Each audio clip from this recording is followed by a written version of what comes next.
بسم اللہ الرحمن الرحیم۔ مثلو مثال، ما اس کی جو ينفقون وہ خرچ کرتے ہیں، فی میں، ہذہ اس، الحیاتی زندگی میں، الدنیا دنیا کی، کا جیسا کہ، مثلی مثال، ریحٍ ایک ایسی ہوا کی، فیہا جس میں، سرٌ سخت سردی ہو، اصابت وہ پہنچے، حرثا کھیتی کو، قوم کسی ایسی قوم کی، ظلموا جنہوں نے ظلم کیا، انفسا جانوں پر، ہم اپنی، پس اہلکت ہلاک کر دیا اس نے، ہو اس کھیتی کو، واو اور، ما نہیں، ظلم ظلم کیا، ہم ان پر، اللہ نے، واو اور، لیکن انفسا جانوں پر، ہم اپنی، یظلمون وہ ظلم کرتے ہیں۔ مثل ما ينفقون في هذه الحیاة الدنیا مثال اس کی جو وہ اس دنیا کی زندگی میں خرچ کرتے ہیں، کمثل ریح فیہا سر ایک ایسی ہوا، اس کی مثال ایک ایسی ہوا کی طرح ہے جس میں پالا ہو یا سخت سردی ہو، اصابت حرث قوم ظلموا انفسہم وہ ایک ایسی قوم کی کھیتی کو پہنچے جس قوم نے اپنے آپ پہ ظلم کیا ہو، فاہلکتہ پس وہ اس کھیتی کو ہلاک کر کے تباہ کر کے رکھ دے، وما ظلمہم اللہ ولکن انفسہم یظلمون اور اللہ نے ان پر ظلم نہیں کیا لیکن وہ خود اپنی جانوں پہ ظلم کرتے ہیں۔ نحمدہ ونصلی علی رسولہ الکریم، اما بعد، سورہ آل عمران کی آیت مبارکہ نمبر 117 ہے، جس میں اللہ رب العزت انفاق کی، خرچ کرنے کی ایک قسم کا بیان فرما رہے ہیں کہ جو انسان خرچ تو کرتا ہے، چیریٹی بھی کرتا ہے، اچھے کام بھی کرتا ہے، صدقہ خیرات بھی کرتا ہے، دوسروں کی مدد بھی کرتا ہے، اس سب کے باوجود اس کو کوئی فائدہ نہیں ہوتا، بلکہ وہ جو اس نے خرچ کیا ہوتا ہے وہ سارے کا سارا ضائع ہو جاتا ہے۔ اس کی وجہ کیا ہے وہ اس آیت مبارکہ کے اندر تو نہیں ہے، لیکن اس سے پہلے والی آیات مبارکہ کے اندر ہم نے یہ پڑھا تھا کہ جو کفار ہیں وہ کوئی بھی نیک عمل کرتے ہیں تو وہ ان کو فائدہ نہیں دیتا جب تک وہ ایمان کو قبول نہیں کرتے، اللہ اور اس کے رسول اور قرآن کریم کو نہیں مانتے، ایمان نہیں لاتے اور اپنی زندگیاں اللہ، رسول اور قرآن کریم کے مطابق نہیں گزارتے۔ قرآن کریم کے مطابق زندگی گزارنا یہ تو مسلمانوں کے لیے بھی ہی ضروری ہے، ان لوگوں کا یہ ہے کہ پہلے ایمان ہی نہیں لاتے اللہ کے رسول پہ، قرآن کریم پہ ایمان ہی نہیں لاتے، ایمان ان کے دلوں میں نہیں ہوتا، تو اس وجہ سے وہ جتنے بھی اچھے کام کریں ان کو کوئی فائدہ نہیں ہوگا، وہ جہنم میں ہی جائیں گے۔ اب اس آیت مبارکہ کے اندر بھی اللہ رب العزت اسپیشل خصوصی طور پہ اسی کے لیے بیان فرما رہے ہیں، لیکن عمومی طور پہ آپ کو پتہ ہے کہ ہر آیت مبارکہ کے اندر ہمارے لیے سبق ہوتا ہے، ہر آیت مبارکہ ہمیں بھی کچھ سکھا رہی ہوتی ہے، اس لیے کسی بھی آیت کو ہم کسی کے لیے بھی اسپیسیفک نہیں کر سکتے کہ اس کے علاوہ کسی کے لیے نہیں ہے۔ تو جو خصوصی معنی اس کا یہی ہے کہ جو کفار ہیں جنہوں نے ایمان قبول نہیں کیا اللہ، اس کے رسول کو اور قرآن کریم کو، اور جو ہماری ایمانیات ہیں، ہمارا آخرت پہ یقین ہے، اللہ پہ، فرشتوں پہ، تمام چیزوں پہ وہ ایمان نہیں لاتے، تو ان لوگوں کے بارے میں اس آیت مبارکہ کے اندر یہ فرمایا گیا ہے کہ یہ ایسے لوگ ہیں کہ یہ مال بھی خرچ کرتے ہیں لیکن ان کا مال ان کے کسی کام نہیں آئے گا، آخرت میں ان کو کچھ بھی نہیں بچائے گا، اور اس بات کو اللہ رب العزت ایک بہت ہی کلیئر کر کے ایک واضح مثال دے کے بیان فرما رہے ہیں۔ تو اس سے پتہ چلا کہ اگر ہم مثال دیتے ہیں کسی چیز کی، کبھی کبھی میں کہتی ہوں کہ یہ چیز جیسے ہم کرتے ہیں یا اس طرح، وہ صرف اس بات کے لیے ہوتی ہے کہ ہم لوگ اس چیز کو دیکھیں کہ یہ عام زندگی میں یہ چیز کیسے آ سکتی ہے، یا ہم لوگوں کے انداز میں، طریقے میں یہ چیز کیسی ہے، ادروائز ہمارا یا کوئی چیز کسی چیز کا اللہ رب العزت کی ذات سے یا قائد جہاں حضرت محمد صلی اللہ علیہ وسلم سے کسی طرح کا کمپیئر بھی نہ ہی ہو سکتا ہے اور نہ ہی ہوگا۔ تو پھر یہ کہ اس آیت مبارکہ کے اندر اللہ تعالیٰ کیا مثال دے رہے ہیں؟ اللہ پاک فرما رہے کہ ان لوگوں کی جو دنیا کی زندگی میں خرچ کرتے ہیں، یاد رکھیے یہ خصوصی معنی ہے، ایک عمومی معنی بھی اپنے لیے میں بتاؤں گی انشاءاللہ۔ خصوصی معنی یہ ہے کہ جو کفار ہیں، جو اللہ کو نہیں مانتے، جو ایمان نہیں لاتے، یہ لوگ اس دنیا کی زندگی میں جب کوئی بھی مال خرچ کرتے ہیں تو ان کی مثال ایسے ہے کہ ایک انسان ہے، وہ ایک کھیتی لگاتا ہے، اس کے اندر بہت ہی زیادہ کام کرتا ہے،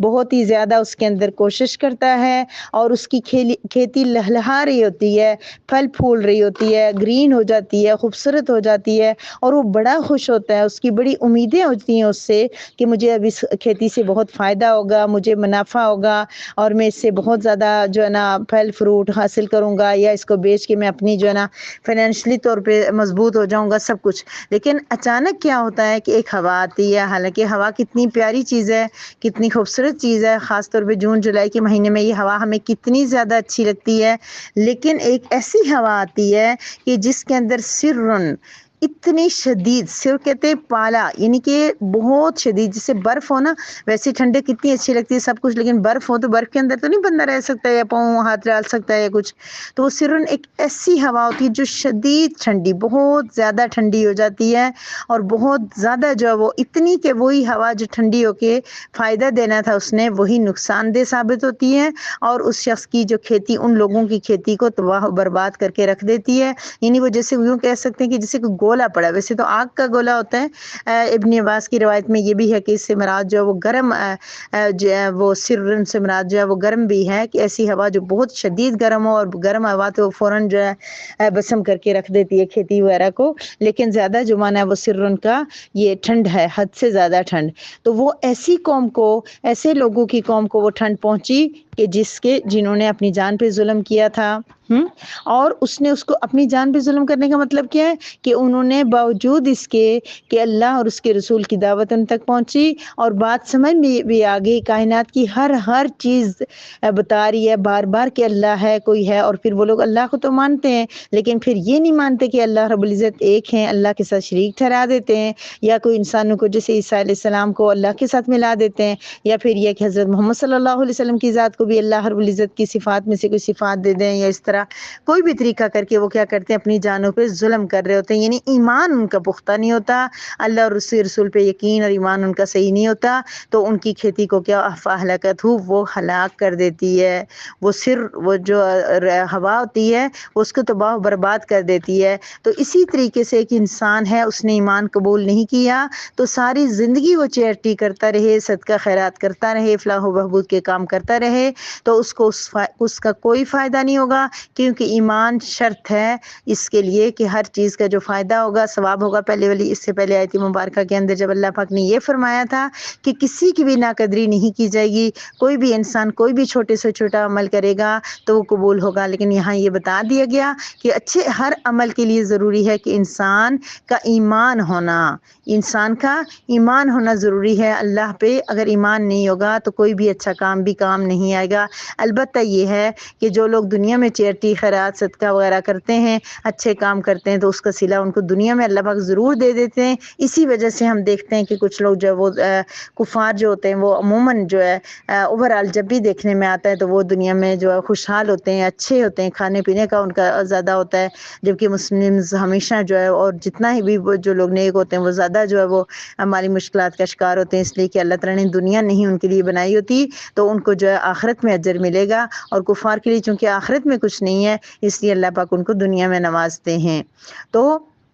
ان لوگوں کو آخرت میں اس کا کوئی فائدہ نہیں ہوگا جو انہوں نے خرچ کیا۔ ایک دوسرا معنی کیا ہے جو میں آپ سے کہہ رہی تھی کہ عمومی معنی بھی ہے اس کا، اور وہ ہم سب کے لیے ہے، وہ یہ ہے کہ انسان اگر خرچ کرے اور اس کی نیت جو ہے وہاں شرط تھا ایمان، کفار کے لیے ضروری تھا کہ ایمان ہوتا تو یہی چیریٹی، یہی صدقہ خیرات ان کے کام آ جاتا۔ اب مسلمانوں کے لیے یہ ہے کہ وہ اگر مال خرچ کرتے ہیں اللہ کے راستے میں، دین کی سربلندی کے لیے، اچھے اچھے کاموں پہ، فلاح و بہبود کے کاموں پہ، تو اس میں وہ مال خرچ کرنا ان کو کب فائدہ دے گا؟ جب وہ اس مال کو خرچ کرتے ہوئے ان کی نیت صاف ہوگی، ان کی نیت اچھی ہوگی، اللہ رب العزت کی رضا کے لیے خرچ کریں گے، دکھاوا ان کی نیت میں نہیں ہوگا، کوئی اور مفاد اور اپنا ذاتی مقصد کوئی نہیں ہوگا جس کے لیے وہ چیریٹی کریں، تو پھر اللہ رب العزت کی ذات کیا ہے کہ ان کو بھی اس کا کوئی فائدہ نہیں دے گی۔ کیوں کہ مقصد کیا ہے خرچ کرنے کا، چیریٹی کرنے کا، سب کچھ کرنے کا، یہ ہے کہ اللہ کی رضا حاصل کی جائے۔ کیونکہ جب انسان کسی محفل میں رہ کے اگر صدقہ خیرات کرتا ہے، لوگوں کو دکھاتا ہے اور صرف اس وجہ سے وہ مال خرچ کرتا ہے، اس کی مزید کوئی نیت نہیں ہوتی کہ یہ لوگ مجھے اچھا کہیں گے، لوگ میری تعریف کرتے ہیں، تو اس سے یہ کہا جائے گا قیامت والے دن کہ تم نے تعریف کے لیے کیا تھا، تمہاری تعریف ہو گئی تھی اور تمہارا کوئی اس کا فائدہ نہیں ہوگا۔ تو یعنی کہ نیتیں خالص ہونی چاہیے جب بھی کوئی کام کریں، کوئی بھی کام ہو۔ لیکن یہاں پر آیت مبارکہ کے اندر جو ذکر ہے انفاق کا، خرچ کرنا، اور وہ بھی اچھے کاموں میں، اچھی جگہوں پہ اللہ کے راستے میں خرچ کرنا، تو اس کے لیے ضروری ہے کہ انسان کی نیت اچھی ہو، بہت خالص ہو، بہت مخلص ہو۔ اس کے دینے کا مقصد، جیسے مثلا مثال کے طور پر اگر جو کوئی کام کرنے والی بہنیں اگر گھر میں آتی ہیں، تو اگر آپ ان کو چیریٹی کر لیتے ہو، آپ ان کو دیتے ہو، تو آپ ٹھیک ہے، یہ چیز بھی ہوتی ہے کہ وہ ہمارے گھر میں آئی ہیں، انہوں نے اتنا اچھا کام کیا سب کچھ، لیکن ان کا معاوضہ اپنی جگہ پہ ہو، پورا معاوضہ ہو، اور اس کے بعد ایکسٹرا آپ دیتے ہو اور یہ سوچتے ہو ساتھ کہ اس میں مجھے اللہ کی رضا ملے گی، تو پھر اللہ کی رضا مل جائے گی۔ اگرچہ دل میں یہ چیز بھی ہوتی ہے کہ میرے گھر آئی ہے، چل کے میرے گھر کام کی ہے، تو میں اس کو تھوڑے زیادہ دوں تاکہ اس کو فائدہ ہو، لیکن انشاءاللہ اللہ رب العزت کی ذات اس پہ اجر بھی دے گی۔ کیوں کہ اللہ کی مقصد کیا تھا وہ ایکسٹرا دینے کا، کہ اللہ کی رضا حاصل ہو جائے۔ اس کا مقصد یہ نہیں تھا کہ وہ میرے گھر میں کام کرے، کیونکہ کام تو وہ اس لیے کرتی ہے کہ جتنے پیسے اس کے بنتے تھے وہ اس کو مل جائیں، تو وہ اس کو مل کے اس سے زیادہ جو دے گا انسان وہ اللہ کی رضا کے لیے دے گا، تو اس کو اجر ملے گا۔ تو بہرحال یہ کہ نیت جب خالص نہ ہو تو تب بھی یہ مال خرچ کرنا کوئی فائدہ نہیں دیتا۔ اس لیے ہمیں کیا کرنا ہوگا کہ جب بھی ہم مال خرچ کریں تو صرف اور صرف اپنے خالص اللہ رب العزت کی رضا کے لیے کریں۔ اب یہاں پر اللہ تعالیٰ ایک اور جو ہے ایک اشکال کا یوں سمجھ لیجئے جواب دے رہے ہیں کہ پھر ہم انسان سوچنے لگتے ہیں کہ یہ کیا بات ہوئی، وہ کفار جو وہ اتنے مال خرچ کرتے ہیں، اتنے فلاح و بہبود کے کام کرتے ہیں، لوگوں کے کام آتے ہیں سب کچھ، تو پھر یہ کہ ان پہ ظلم ہو گیا، ان کے ساتھ تو زیادتی ہو گئی، یا اللہ پاک ان کو بدلہ نہیں دیں گے، اور مسلمان جو ہے وہ خرچ کرتا ہے تو اس کو اللہ بدلہ دیں گے۔ تو پھر یہ کہ اللہ پاک اس کا جواب دیں کہ وما ظلمهم اللہ ولکن انفسهم یظلمون، انہوں نے اللہ نے ان پہ ظلم نہیں کیا، وہ خود اپنے آپ پہ ظلم کر رہے۔ کیوں کہ انہوں نے اپنے آپ کو، اللہ پاک نے بتا دیا نا قرآن میں اور انبیاء کے ذریعے، آج بھی دنیا میں کہیں نہ کہیں ایسے اسکالر جیسے اچھے لوگ موجود ہیں جو دوسروں کو دعوت دیتے ہیں، بات پہنچاتے ہیں، تو ان کو یہ بات پتہ تھی کہ اسلام شرط ہے، ایمان شرط ہے، تو انہوں نے خود اپنے آپ پہ ظلم کیا ایمان قبول نہ کر کے۔ اس لیے اللہ پاک فرما رہے کہ اللہ نے ظلم نہیں کیا، اللہ پاک نے نبی بھیجے ہیں، دنیا میں کتابیں بھیجی ہیں، سب کچھ بھیجا ہے، اور پھر اللہ تعالیٰ ایمان کی دعوت دے رہے ہیں کہ مجھ پہ یقین رکھو، اس کا ایک فائدہ نہیں ہے، ہزاروں لاکھوں اربوں فائدے ہیں ایمان قبول کرنے کے۔ تو اس لیے ان کو یہ دعوت دی جاتی ہے کہ وہ ایمان قبول کریں، اگر نہیں کرتے تو خود اپنی جانوں پہ ظلم کرتے ہیں۔ کیونکہ اس جانوں پہ ظلم کرتے ہیں کہ اس کا نقصان ان کی جانوں کو ہوگا، ان کے جسم کو ہوگا، تو انہوں نے خود جان بوجھ کے گناہوں کی زندگی اختیار کی۔ مسلمان بھی اگر ہے نا، تو پھر اگر وہ مسلمان ہو کے بھی کلمہ پڑھ کے بھی اگر انسان گناہوں سے باز نہیں آتا، تو اگر اس کو اس کی سزا ملے گی تو اللہ کی طرف سے ظلم نہیں ہوگا، بلکہ اس نے خود اپنے آپ پہ ظلم کیا ہوگا۔ اب دنیا کی عدالتوں میں تو ہم کبھی نہیں کہتے کہ جب کسی قاتل کو پھانسی چڑھا دیا جائے یا کسی ظالم کو اس کے ظلم کی سزا دی جائے، کسی انسان نے زیادتی کی، ظلم کیا، اس کے ساتھ عدالت کے اندر اگر اس کے ساتھ کوئی اس کو واپس بدلے میں سزا ملے تو ہم کہتے ہیں کہ آج انصاف ہو گیا، ہم خوش ہوتے ہیں۔ تو اللہ رب العزت کی ذات بھی انسان کو اس کے گناہوں کی سزا دے گی، تو وہاں بھی ہم اس کو ظلم نہیں کہہ سکتے، کیونکہ ہر انسان کو اس کے کیے کا بدلہ ملے گا۔ اگر اللہ رب العزت بھی ایسا کر لیں کہ جس نے پوری زندگی نمازیں پڑھی، یہ باتیں کی، اللہ کی رضا کے لیے برداشت کیا، بہت سارے کام کیے، وہ اور دوسرا ایسا شخص جس نے کچھ بھی نہیں کیا بلکہ ایمان تک بھی قبول نہیں کیا، ایمان کے لیے کوئی کوششیں نہیں کی، تو پھر وہ برابر ہو سکتے ہیں۔ پھر اگر وہ برابر ہو گئے تو یہ انصاف تو نہ ہوا۔ تو اللہ تو سب سے بڑا انصاف کرنے والے ہیں۔ جیسے ہم لوگوں کی ایک مثال ہے کہ ہم لوگ ہیں، ہماری خواہش ہے کہ ہم جو ہے نا حضرت عائشہ صدیقہ رضی اللہ تعالیٰ عنہ، حضرت خدیجہ رضی اللہ تعالیٰ عنہ کے سے ملاقات ہو اور ہم ان کے قرب میں رہیں، صحابہ کرام کے نزدیک ہمارے گھر ہوں، نبی کریم صلی اللہ علیہ وسلم کی شفاعت ملے، آپ کے ساتھ رہیں۔ لیکن ہم چاہتے ہیں کہ ان جیسی کوئی کوشش، کوئی محنت جو صحابہ کرام نے کی، آقا دو جہاں حضرت محمد مصطفیٰ صلی اللہ علیہ وسلم نے کی، ویسی ہم کوئی کوشش نہیں کرنا چاہتے، ویسا کوئی صبر نہیں کرنا چاہتے، ویسے کوئی برداشت نہیں کرنا چاہتے، ویسے کوئی اخلاق اخلاق نہیں اپنانا چاہتے، ویسی نمازیں نہیں، ویسے روزے نہیں، کوئی کام بھی نہیں کرنا چاہتے، اور ہم کہتے ہیں کہ ہمیں وہیں پہ مقام ملے۔ اللہ کی ذات دے سکتی ہے، اللہ کے پاس کس چیز کی کمی ہے، لیکن ہمیں کوشش ہی کرنی چاہیے کہ جو ہماری خواہش ہے کہ اگر ہم حضور اقدس صلی اللہ علیہ وسلم کے قرب میں رہنا چاہتے ہیں تو آپ کی طریقوں کو، آپ کی سنتوں کو تو کم از کم اپنا لیں۔ صحابہ کرام کا ہمیں پتہ ہے کہ ان کے درجات بلند ہوں گے، ان کے گھر اعلیٰ ہوں گے، ان کی جگہ خوبصورت ہوگی، تو ہمیں اگر دل کر رہا ہے کہ ہم بھی صحابہ کرام کی جگہوں پہ رہیں، وہاں پر ہمارا آنا جانا ہو، تو ہمیں بھی اپنے اعمال پہ توجہ دینی ہوگی۔ اگر ہم نہیں دیں گے تو ہم خود اپنی جانوں پہ ظلم کریں گے، کیونکہ اللہ رب العزت اپنے فضل اور کرم سے بہت کچھ دیں گے، لیکن پھر بھی اللہ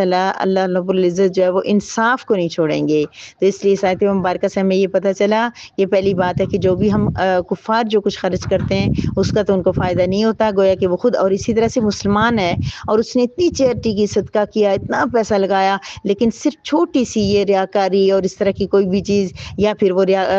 صدقہ کر کے اور اس کے بعد احسان جتلانا اور دوسروں کو ٹیز کرنا، تکلیف دینا، بہت ساری چیزیں اس میں آتی ہیں۔ ہم بہت ہی زیادہ ہم نے سورہ بقرہ میں پڑھا تھا، اور پورے قرآن کریم میں ہم انفاق فی سبیل اللہ کی بہت زیادہ ڈیٹیل پڑھیں گے۔ تو یہ سب کچھ کر کے وہ کیا کر لیتا ہے، چھوٹا سا ہی کر کے وہ اپنی کھیتی کو، اپنی اعمال کو، اپنی نیکیوں کو ضائع کر دیتا ہے، اور پھر اپنے آپ پہ ظلم کر لیتا ہے۔ اس لیے ہمیں چاہیے کہ اگر اللہ پاک ہمیں کوئی نیکی کی توفیق دے ہی دیں، جب پیسے دے ہی رہے ہیں تو صرف اللہ کی رضا کے لیے کیوں نہ دے دیں، کیونکہ یہ لوگ تو کچھ بھی نہیں۔ ان لوگوں کے سامنے اگر ہم صدقہ خیرات کریں، لوگوں کو بتائیں، تو وہ لوگ ابھی سامنے تو خوش ہوں گے، تالیاں جائیں گے، کلیپنگ کریں گے، لیکن بعد میں کہیں گے یہ اس کے حلال کا کمایا ہوا نہیں تھا، حرام کا تھا، اس لیے اتنے پیسے دے دیے۔ تو لوگ کبھی خوش نہیں ہوتے۔ تو اس لیے ہمیں صرف اپنے رب کو راضی کرنے کی کوشش کرنی چاہیے۔ اللہ رب العزت کہنے سننے سے زیادہ عمل کی توفیق عطا فرمائے۔ وآخر دعوانا ان الحمد للہ رب العالمین۔